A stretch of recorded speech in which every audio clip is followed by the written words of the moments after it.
Okay, we are going to be spending the next few weeks uh, looking at this book, Mastery, The Keys to Success and Long-Term Fulfillment by George Leonard.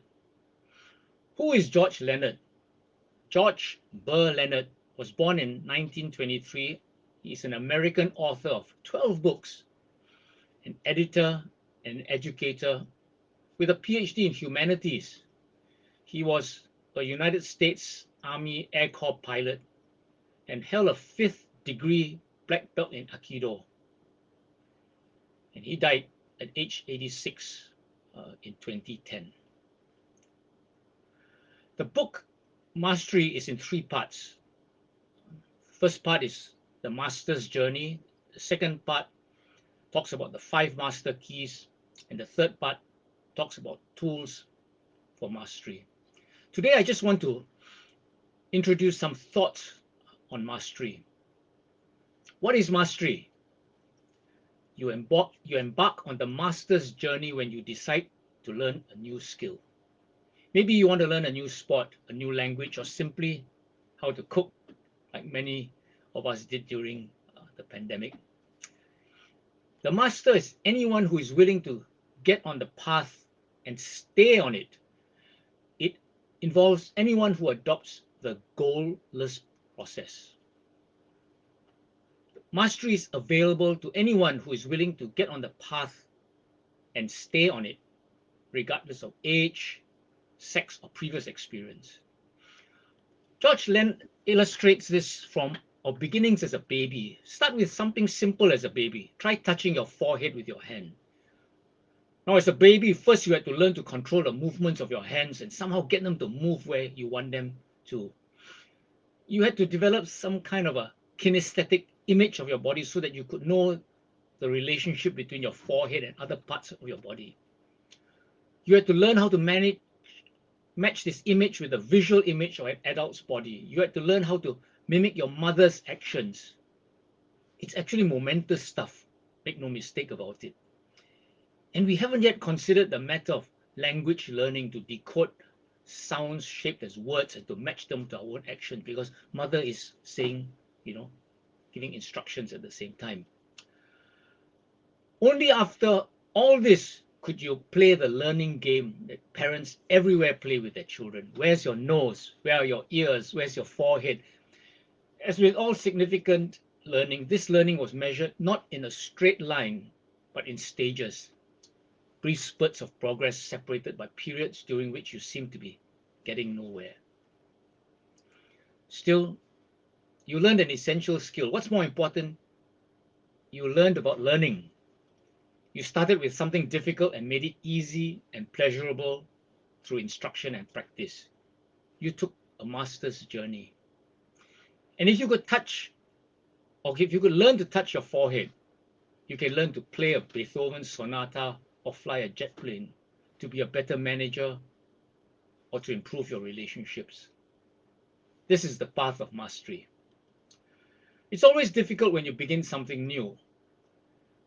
By definition, mastery is a process during which what is initially difficult becomes gradually easier and even pleasurable. Mastery involves a long-term dedication to the journey itself. And when we talk about something difficult and something pleasurable and talking about the journey, of course, we all think about Hui Swan, who recently gave this presentation at a leaders gathering about her blessing of her Sunday morning walks. She started as a couch potato, never walked much, never climbed higher than a few meters, to eventually summiting many peaks. And now, really, what was difficult, living in uncomfortable situations, walking, has become easier and certainly pleasurable by the way you see the expression on her face, even really fun. So that was a master's journey in simple things like trekking. Now, George Leonard uses the word goalless process a lot. In the long run, we should adopt goalless processes. That's the surest way to success and fulfillment in life. The quick fix, fast, temporary relief, bottom line mentality doesn't work in the long run, and it is eventually destructive to the individual and the society.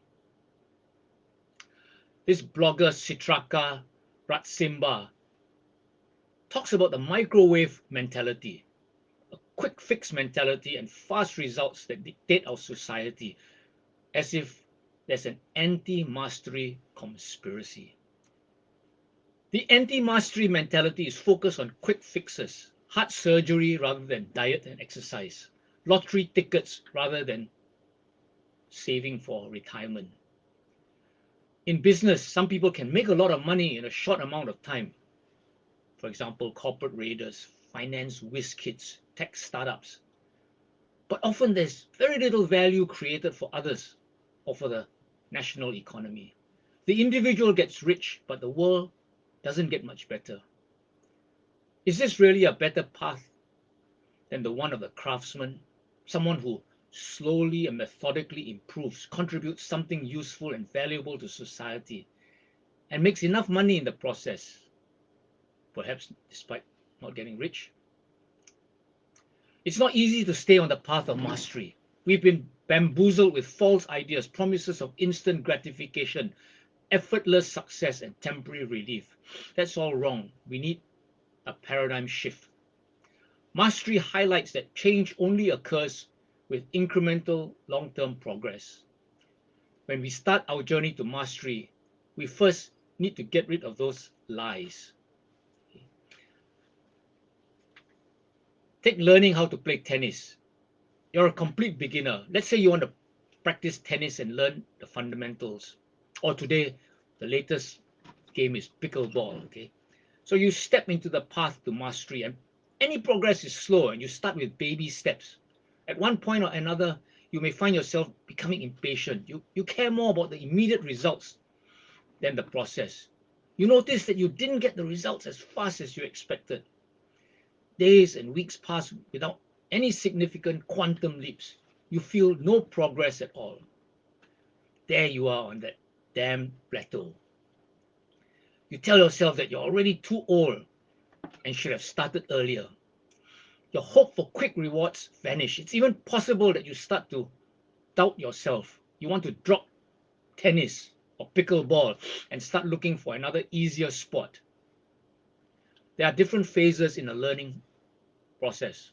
At the beginning, you might encounter brief spurts of progress and you feel good about yourself. But that first step is inevitably followed by a slight decline and then a long plateau.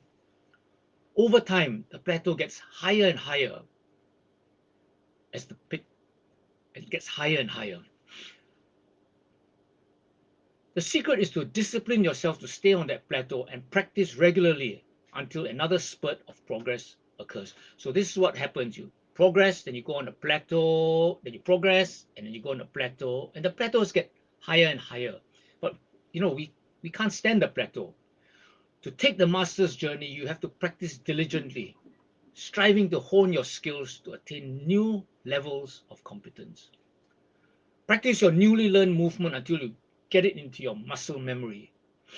With enough practice, the movement becomes automatic. Repetition is the mother of skill. This is why you need to practice, even if it seems to lead you nowhere. It takes some time to make the conscious unconscious. And we're going to find that, next week, those of us who go on the leaders retreat and learn how to do stand-up paddling, there'll be some time before your muscle gets memory. Okay? When you start to learn a new skill, you do have to think about it, and you have to make an effort to replace old patterns of sensing, movement, and cognition with new. Okay, that takes some time. But once it becomes automatic, it is possible for you to do things, return a scorching tennis serve, play a guitar chord, ask directions in a new language without worrying just how you do them. To make progress, you need to stay on the path and practice diligently. You focus more on the process than the results. Remember, you practice primarily for the sake of the practice itself. It was once believed that our primitive ancestors were rather pitiable creatures compared with the other animals of the jungles and savannas. We were just ordinary human beings, lacking the fangs, claws, and specialized physical abilities of the predators. But much has been made of the blazing sprint speed of the cheetah, the ability of the kangaroo to do huge leaps, the underwater skills of the dolphin, and the gymnastic prowess of the chimpanzee. But the fact of the matter is that no animal can match the human animal in all-round athletic ability. If we were to hold a mammal decathlon with events in sprinting, endurance, running, long jumping, high jumping, swimming, deep diving, gymnastics, striking, kicking, burrowing, other animals would win most of the individual events, but a well-trained human would come up with the best overall score. And in one event, endurance running, the human would outperform all other animals of comparable size, as well as some quite a bit larger. So if we are born geniuses of thought and feeling, which the human is, we are also geniuses in potential of the body. And there's undoubtedly some sport, some physical pursuit in which each of us can excel.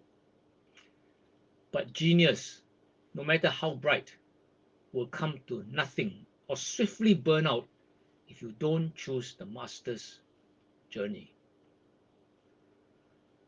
George Leonard mentions mastery in relationships. In today's world, two partners are rarely willing to live indefinitely on an unchanging plateau. When your tennis partner starts improving his or her game and you don't, the game eventually breaks up. And the same thing applies to relationships. So you want to learn how to love the plateau, to enjoy the process, because it affects relationships as well. Now let me summarize the book in 3 sentences. Okay. The most successful path to mastering anything is to practice for the sake of the practice itself, not for the result. All significant learning is composed of brief spurts of progress followed by long periods of work where it feels as if you are stuck on a plateau. Third sentence is that there are no experts, only learners.